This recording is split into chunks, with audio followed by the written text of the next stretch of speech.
Good day, I am Dhale and I am here today to present to you my paper entitled Lupang Sinilangan ang Pangalan ay Pinas. Ngunit bakit parang puno na ang prutas ay pitas? Draining brains, draining hope. The link between globalization and brain drain in the Philippines. This paper analyzes overseas Filipino workers, often referred to as modern-day heroes or bayani in the Philippines, who leave their homeland to provide better opportunities for their families. These workers are highly valued internationally for their strong work ethic, reliability, and professionalism, making the Philippines a major supplier of skilled labor across various sectors including IT and healthcare sector. In fact, according to the International Labor Organization, nearly 10 million Filipinos live abroad, with over 1 million living annually due to labor migration. This labor migration has posed benefits such as remittance sent by OFWs. However, the large-scale migration of skilled workers also presents challenges, notably the issue of brain drain, where the country loses its best talent to other nations, which can impede national growth and development. This outflow of professionals, including doctors, teachers, and engineers, has been ongoing since the 1970s and continues to impact critically sectors like education and healthcare. Aside from that, migration is also driven by both push factors such as limited opportunities at home and pull factors such as better salaries and career advancement abroad. Additionally, the interconnectedness brought about by globalization has facilitated greater mobility, making it easier for professionals to seek work overseas. With that, in general, this paper aims to examine the relationship between globalization and brain drain, highlighting how it results in brain gain for receiving countries while contributing to a workforce loss in the Philippines. It also seeks to identify the factors motivating Filipinos to migrate and offer insights into potential solutions to mitigate the negative effects of this trend. Through this research, the thesis will provide a deeper understanding of the causes and consequences of brain drain and offer recommendations for addressing this issue.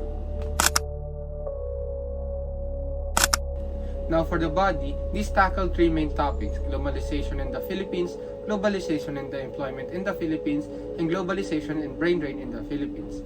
To summarize, the body is all about how globalization has had both positive and negative effects on the Philippines. On one hand, it has opened new markets, improved access to modern technology, and boosted economic, trade, and cultural exchange. The Philippines has benefited from increased trade openness and financial flows, which have enhanced productivity and business efficiency.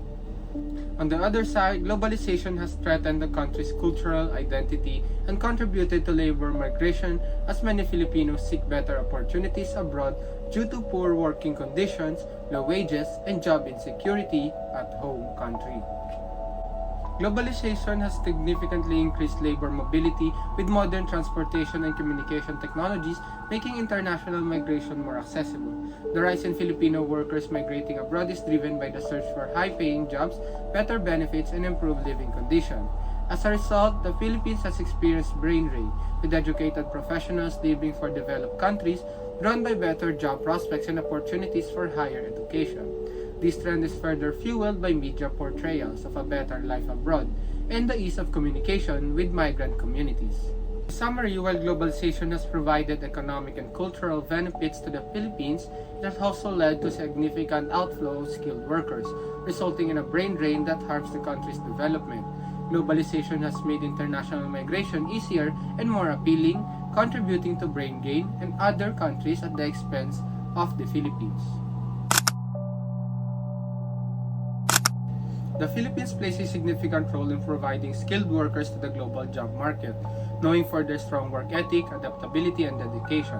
These qualities, combined with globalization, have facilitated the migration of Filipino workers by improving transportation and communication technologies, making international opportunities more accessible.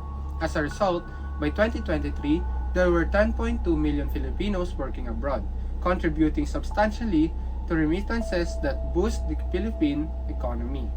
However, this migration has a downside: brain drain. While other countries benefit from brain gain, the Philippines faces a loss of skilled professionals, particularly in sectors like education, healthcare, and science. This immigration depletes the nation's human capital, leading to workforce shortage in critical fields such as nursing and research.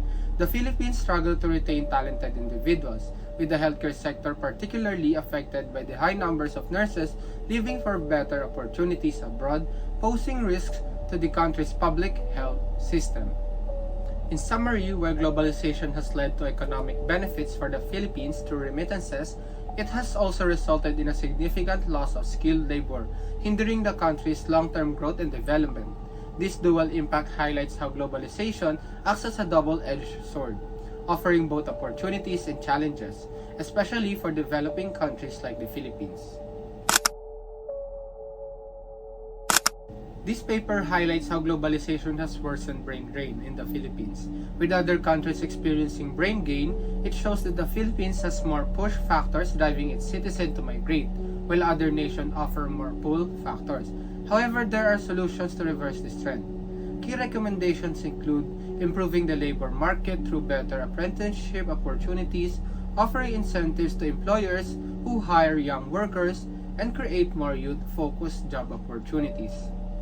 On a specific note, there is a Balik Scientists Act in 2018, which aims to encourage the return of Filipino scientists, demonstrating a government effort to address the brain drain.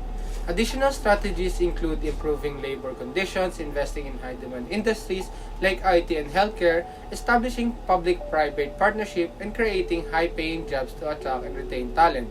Finally, the paper suggests shifting from a labor export strategy to one focused on talent retention and reintegration.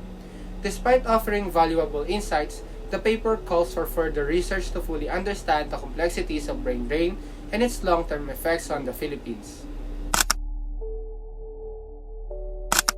As I've said before, this paper examines how globalization has exacerbated the brain drain in the Philippines, a country known for producing high-skilled professionals with strong work ethics.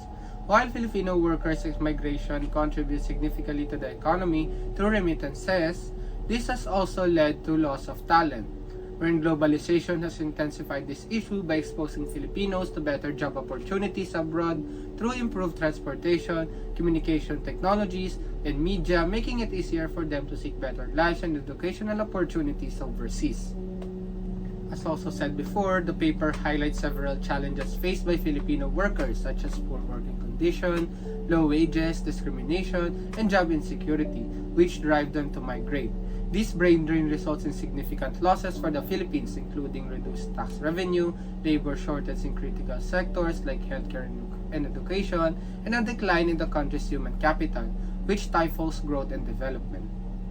Furthermore, the paper also presents potential solutions to mitigate brain drain, including expanding apprenticeship programs, offering incentives to employers to hire local talent, improving labor conditions, and fostering public-private partnerships to create a high-quality and high-paying jobs. Nonetheless, this paper needs further research to fully understand the long-term impacts of brain drain and emphasizes the urgency of reversing the trend to ensure sustainable growth for the Philippines.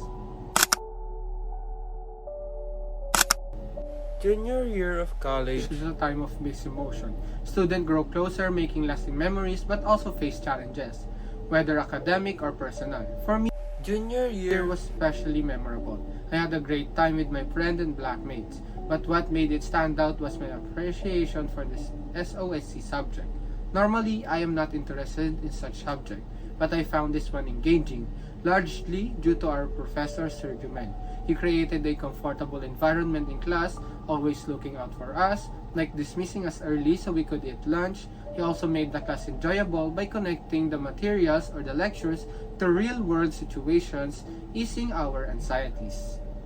With that, I want to express my sincere gratitude to Sir Jumel for his kindness, from ensuring that we ate, to letting us enjoy our last day of class together. I feel lucky to have been part of this class and thankful for the positive, stress-free learning environment he fostered. Thank you for making this course both educational and enjoyable at the same time.